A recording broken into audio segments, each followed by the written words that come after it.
The humanitarian crisis in the northeast is at an alarming rate, and it's estimated that about 10 million Nigerians in that region facing one form of problem or the other, and the region in particular needs to be developed. And of course there are figures of malnourished children, figures of out-of-school children, those suffering even in IDP camps. And even besides that, there are issues of insecurity, there are issues of humanitarian issues, there's this issue of hunger, and all of that. Now, there has been assistance from different parts of the world, besides state governments, besides NGOs, besides the federal government. But what is really going on? Why do we still have a critical situation in the northeast? Now, the United Nations has described the insurgency in the region as one of the world's most humanitarian crises in the world. Indeed, and according to the UN, there are still 1.7 million internally displaced people there in different IDP camps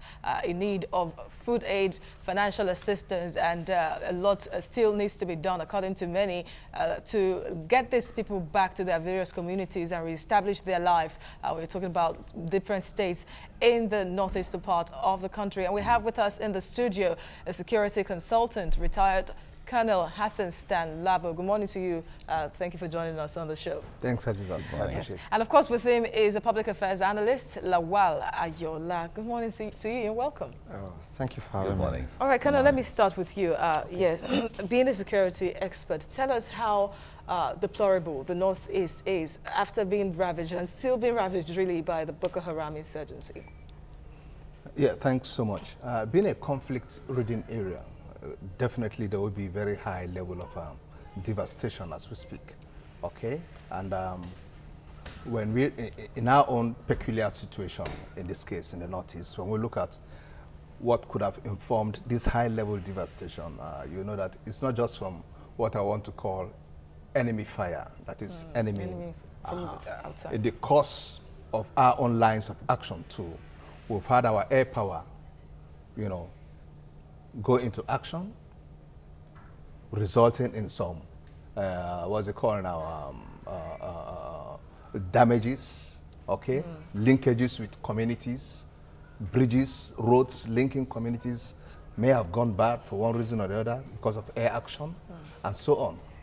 So, the disruptions this could bring to bear on the residents in terms of health situation, good supply of water, that's if there is at all, education for children, most kids by now would be staying at home, and so on. You could go on counting all the damages that have taken place. Of course, human life has been reduced to nothing completely. People stay at home for days, not being able to access food. There are lots of things you can imagine going on now in the Northeast. It's a place that really calls for a great deal of attention by our home government and even the international community, because frankly speaking, we can't do it alone. All right.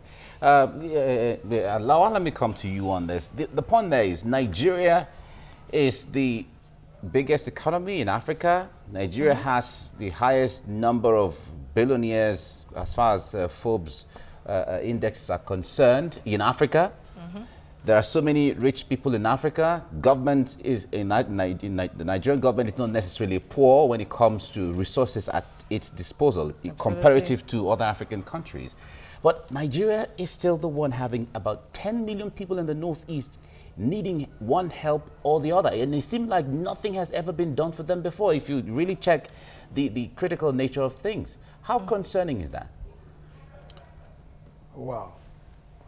Sometimes it's hard to really comprehend what is really happening based on the statistics you've given.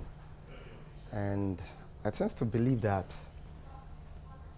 a lot of things are quite not in place, or we are not each other's keeper. And we have a lot of billionaires around.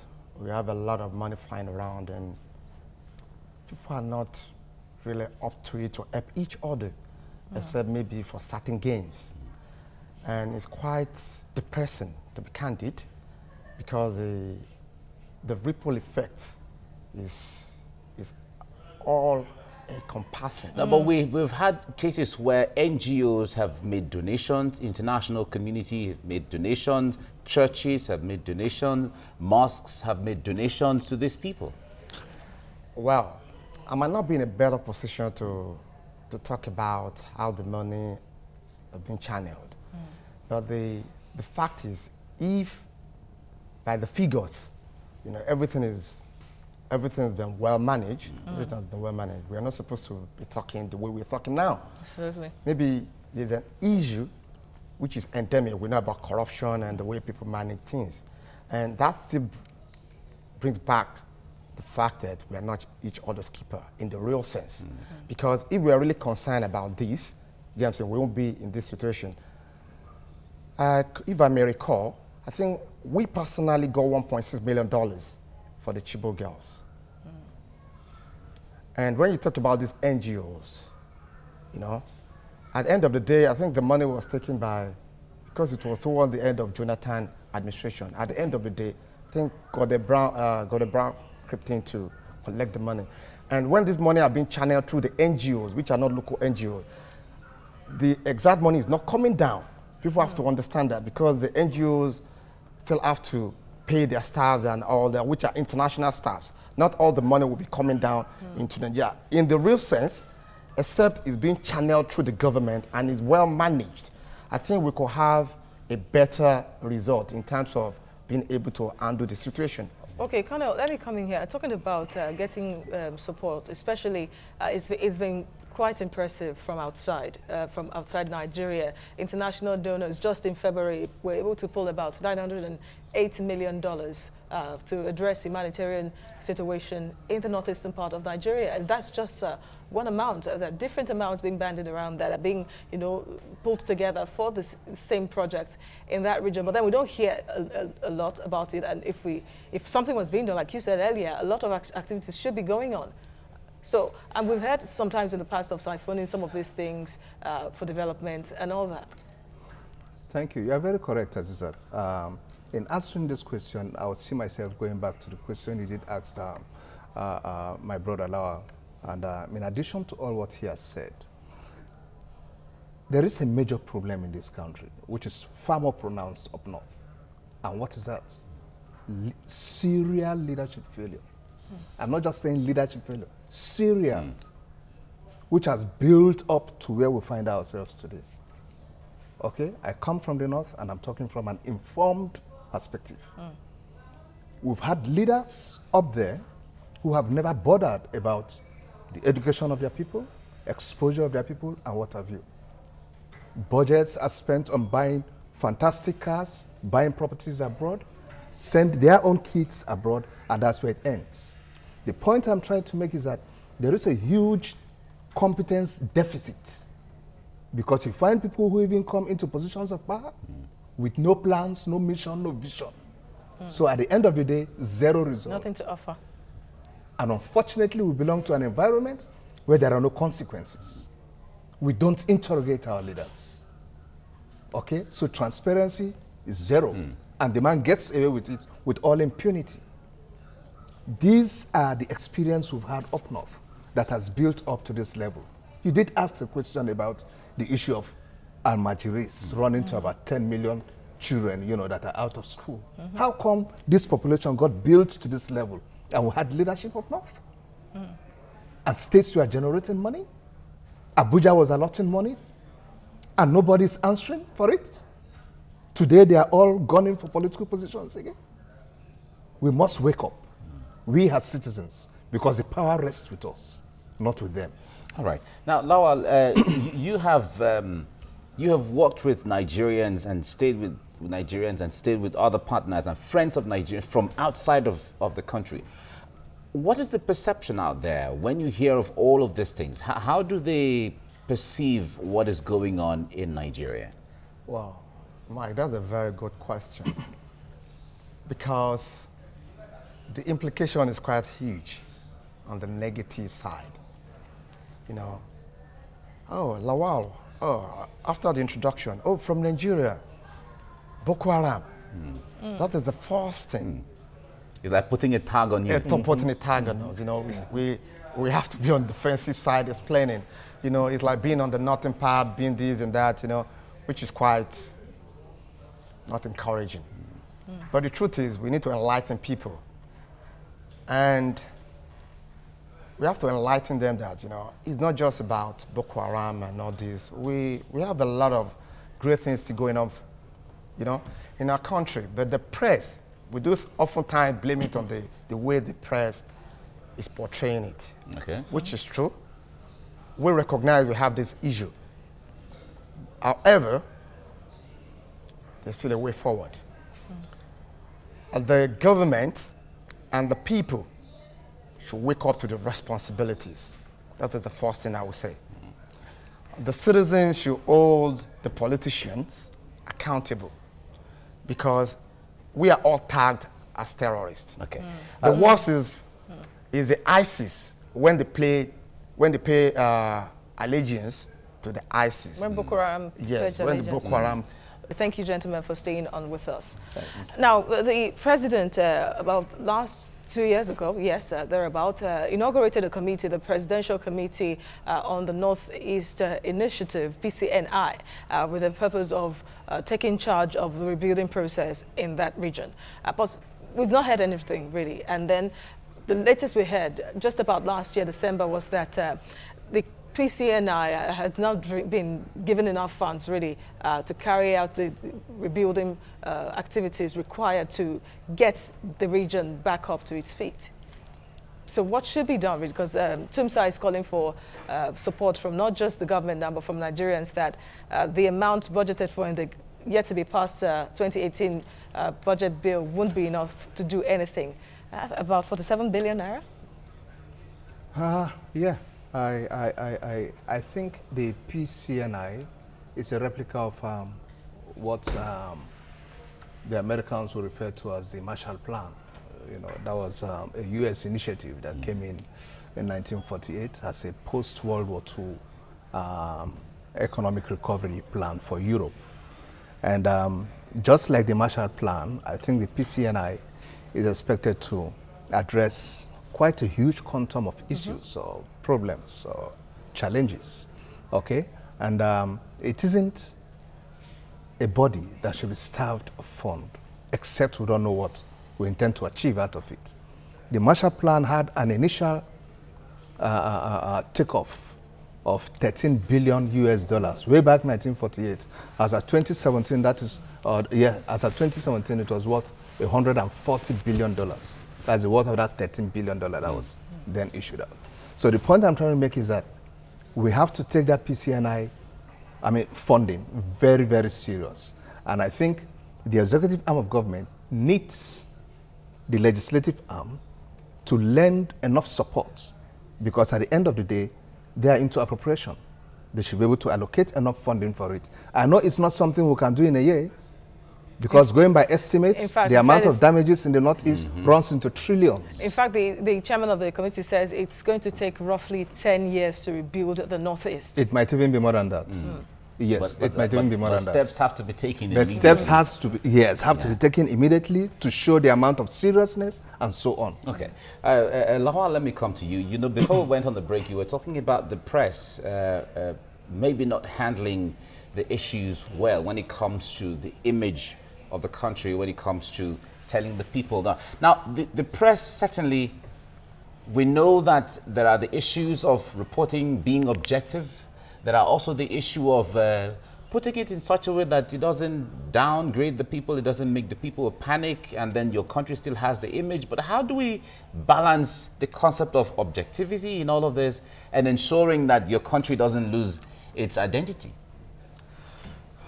Wow. That's a good question. Thanks, Mike.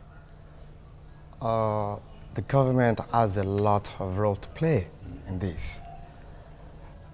And there's a need to bring experts in branding and crisis management and information dissemination. Quite unfortunate that what we're having are quite falling short of what is needed. And, you know, sometimes I find it hard to comprehend because there are best practices in the world we can follow. We don't need to crack our brain just to work with them and adapt those, the method to our own situation. To fit into our own peculiarity. But we are not seeing anything close to that. That is why we have a long way to go. Each citizen, anywhere we have to be doing it ourselves, but we are still calling on the government because the government has a critical role to play in this. That is my own perception for now regarding that. Okay, Connor, let me ask you this very important question. The Northeast is still facing security challenges. Of course, with the latest developments, not even one. So would you say that it is going to be cost effective or even sensible really to start rebuilding it? Well, there are areas of the Northeast where I think we could commence some level of work. Okay? We know we still have the challenge of the insurgents, all right? But there are certain things that could commence from now. Like what? Good. There are some bridges we could begin to put in place to link up communities. Because let's face it, the amount of IDPs that is presently building up would eat so much into our resource base if we are not taking seriously a plan to relocate them back to normal life, especially in those areas where we feel we've been able to attain some level of protection. Okay. Do you understand me? We should be able to commence that. Linking, and how do you do this? To encourage the guys to come back. You must normalize these places, not just stabilizing them alone. You must bring in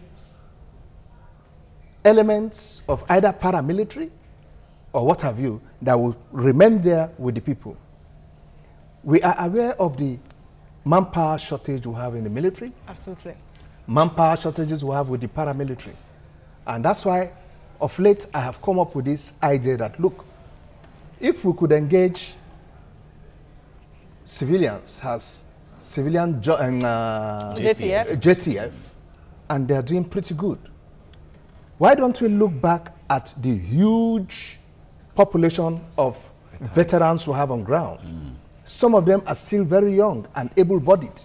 I'm talking about soldiers now, not officers like us, all right? Because most officers like us already, you have sunk yourself into a fresh career and you really want to disrupt your line of thought or whatever.